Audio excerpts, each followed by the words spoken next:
Halo semuanya, selamat datang di channel gue. Dan di video kali ini gue pengen sharing sedikit bagaimana caranya mengoptimalisasi baterai iPhone dan juga sistem keamanannya, agar tentunya si baterainya itu lebih awet lagi dan keamanannya lebih aman lagi gitu. Dan di sini gue menggunakan iPhone XR yang udah terinstall iOS versi 15. Dan tentu kalian pasti tahu ya kalau kalian pengguna Apple. Jadi untuk iOS 15 ini udah banyak banget improvementnya, mulai dari keamanan, tampilannya udah beda, dan lain-lain. Namun kita harus improve lagi untuk sistem keamanan dan juga baterainya, apalagi buat kalian yang pakai iPhone mini, biar performanya itu lebih maksimal dan baterainya itu lebih tahan lama lagi tentunya. Dan di sini gue mau menjelaskannya sesuai dengan ya berurutan gitu ya, mulai dari atas settingannya. Ini kita improve di sini dari atas sampai bawah, dan kita mulai dari Apple ID-nya. Apple ID-nya harus kita benerin lagi untuk kata sandi dan keamanan. Kita masuk di sini, kalian tambahin pemulihan akunnya dan kalian tambah kontak pemulihan. Nah, ini fungsinya buat misalkan Apple ID kalian blokir, atau enggak kalian lupa password, atau enggak ada kecelakaan di masa mendatang, kalian bisa nambahin kontak pemulihannya. Jadi biar gampang ngebenerin lagi gitu ya. Jadi kalian tinggal tambahin kontak pemulihannya aja di sini. Tapi di sini gua nggak aktifin soalnya ya gua malas aja gitu. Tapi buat kalian pengguna iPhone, apalagi device-nya banyak, kalian wajib mengaktifkan dan hanya satu kontak pemulihan yang kalian daftarin gitu. Biar enak aja gitu ya, biar lebih aman aja gitu ya. Dan sekarang kita masuk ke menu durasi dan layar. Nah, di sini improvement paling besar yang harus kalian terapin, dan kalian harus menerapkan ini nih, waktu henti. Jadi waktu henti di sini si iPhone-nya itu bisa mati dan juga nyala otomatis. Jadi si iPhone-nya itu ada waktu-waktunya untuk tidur gitu ya. Kalau misalkan manusia itu tidur 8 jam, ya si iPhone-nya itu setting aja 3 sampai 4 jam. Kayak di sini gua buat si iPhone-nya itu mati di jam 1 dini hari sampai jam 5.30 pagi hari. Lumayan kan ngehemat waktu 4 jam. Jadi si 4 jam itu dia itu tidur dan nggak melakukan aktivitas apa-apa. Dan tenang aja, kalau untuk settingan alarm dan peringatan, dia itu bakal nyala walau si handphonenya itu bakal mati di jam-jam tersebut. Nah, selanjutnya ada batas aplikasi. Di sini kalian bisa membatasi aplikasi, apakah itu media sosial, game, atau segala macam. Nah, di sini kalian tinggal tambahin aja berikutnya, dan kalian bisa batasi si media sosial atau enggak aplikasi lain itu maksimal jalannya berapa jam sih. Misalkan di sini gua setting maksimal main game itu per harinya adalah 3 jam. Ya udah, 3 jam kita nggak bisa terlalu jauh dari itu. Kalau lebih dari 3 jam, gamenya itu bakal tertutup dan tidak bisa digunakan lagi. Dan itu adalah jatah kita per harinya.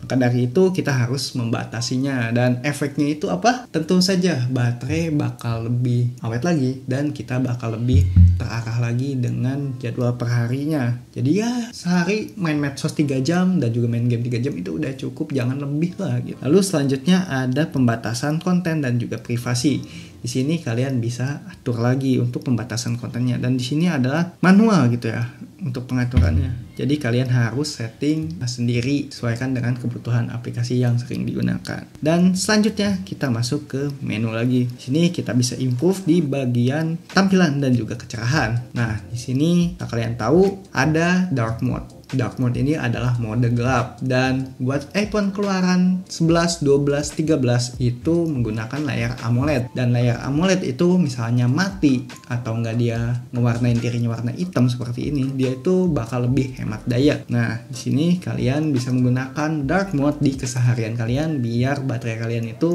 enggak cepat habis. Dan kalau kalian keganggu dengan dark mode apalagi di pagi hari atau enggak di siang hari, kalian bisa terapkan secara otomatis di sini biar kalian lebih irit di malam hari, tapi di siang hari kalian bisa tetap produktif. Lalu untuk kecerahan kalian setting aja di 20%, jangan otomatis. Dan next kita ke aksesibilitas. Di aksesibilitas gue biasanya mengaktifkan sentuh dan assistive touch-nya itu gue nyalain. Kenapa gue nyalain si assistive touch-nya? Oh ya, assistive touch itu yang ada di pinggir-pinggiran ini ya, kayak ada bola-bola gitu.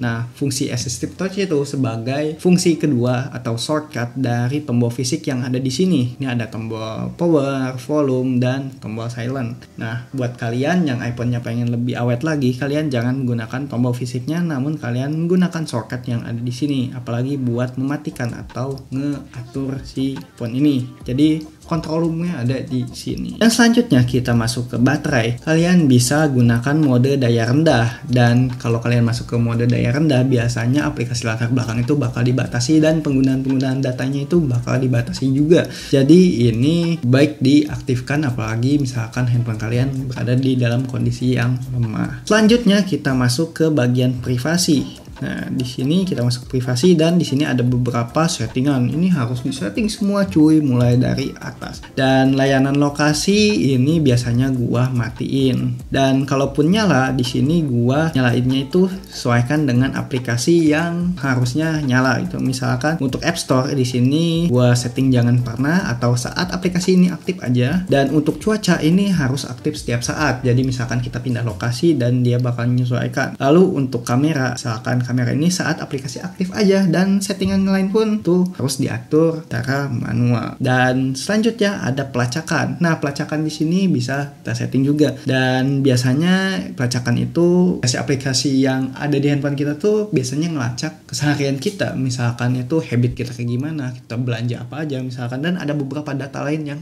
bakal mereka koleksi. Dan itu tuh agak sedikit rawan gitu ya, apalagi untuk aplikasi yang gak jelas gitu ya. Tapi di sini gua ngebatasin aja aplikasi yang jelas-jelas aja menurut gua. Ini yang gua perbolehkan untuk mengambil data pelacakan adalah Instagram dan Tokopedia aja. Sedangkan untuk yang lain gitu gua nggak setting. Ya biasanya kalau di setting oke semua gitu ya, iklan-iklannya itu ngeganggu banget. Misalkan kita lagi nyari tentang otomotif, otomatis iklan-iklan otomotif pun bakal masuk. Itu kadang-kadang ngeganggu banget ya. Jadi gua ngaktifinnya cuma di Instagram sama Tokopedia aja. Ya itu sesuaikan lagi dengan handphone kalian dan juga kebutuhan kalian. Masih di bagian privasi, di sini kalian ke paling bawah dan analisis dan peningkatan.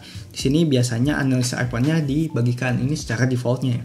Tapi menurut gua mending kalian nonaktifin aja. Di sini biasanya kalau data analisis iPhone itu kan ada banyak ya. Ini tuh si iPhone-nya itu bener-bener ngerekam pergerakan kita dan dia itu menganalisis kebiasaan kita. Dan dia tuh bakal ngasih feedback ke servernya Apple dan itu menjadi data mereka. Itu tuh bisa dijadikan data riset mereka ya, base riset gitu ya. Tapi menurut gua itu nggak penting-penting amat, jadi kalian lebih baik nonaktifkan aja. Lalu selanjutnya ada pengiklanan Apple. Nah, di sini nggak Xiaomi doang nih yang bisa menampilkan iklan. Apple juga sama menampilkan iklan, tapi secara halus. Jadi di sini kalian juga bisa menonaktifkannya dengan cara iklan yang dipersonalisasinya itu dinonaktifkan. Lalu selanjutnya ada rekam aktivitas aplikasi. Jadi kita itu bisa merekam aktivitas aplikasi. Biasanya kalau misalkan ini diaktifkan, otomatis ada aplikasi latar belakang yang lagi berjalan. Ya itu menurut gue sesuaikan aja. Misalkan kalian curiga ke aplikasi, ya kalian lebih baik aktifkan. Tapi kalau kalian merasa aman-aman aja iPhone-nya, mending dinonaktifkan. Lalu selanjutnya kita ke setting lagi, lalu kita masuk ke Safari. Nah, untuk Safari ini default aja ya, tapi di sini untuk privasi dan keamanan lebih baik kalian centang semua kecuali blokir semua cookie. Cookie itu sangatlah dibutuhkan misal kalian browsing di internet. Dan ada satu lagi yang harus disetting yaitu unduhan. Nah, unduhan ini secara defaultnya iCloud Drive, tapi menurut gua itu nggak penting-penting amat, malah boros data latar belakang, wifi atau enggak data seluler. Baik kalian simpan di iPhone saya aja. Lalu selanjutnya di pengaturan kita bisa buka foto. Mana sih foto? Ini ya. Nah, di sini kalian bisa setting. Untuk foto iCloud kalian lebih baik nonaktifkan kecuali kalian butuh.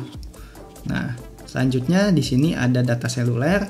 Data seluler itu secara default itu aktif, tapi lebih baik kalian nonaktifin aja. Ini sangat makan daya kuota kalian. Jadi ya tiba-tiba kuota kalian habis ya kalian rugi. Lebih baik nonaktifin aja.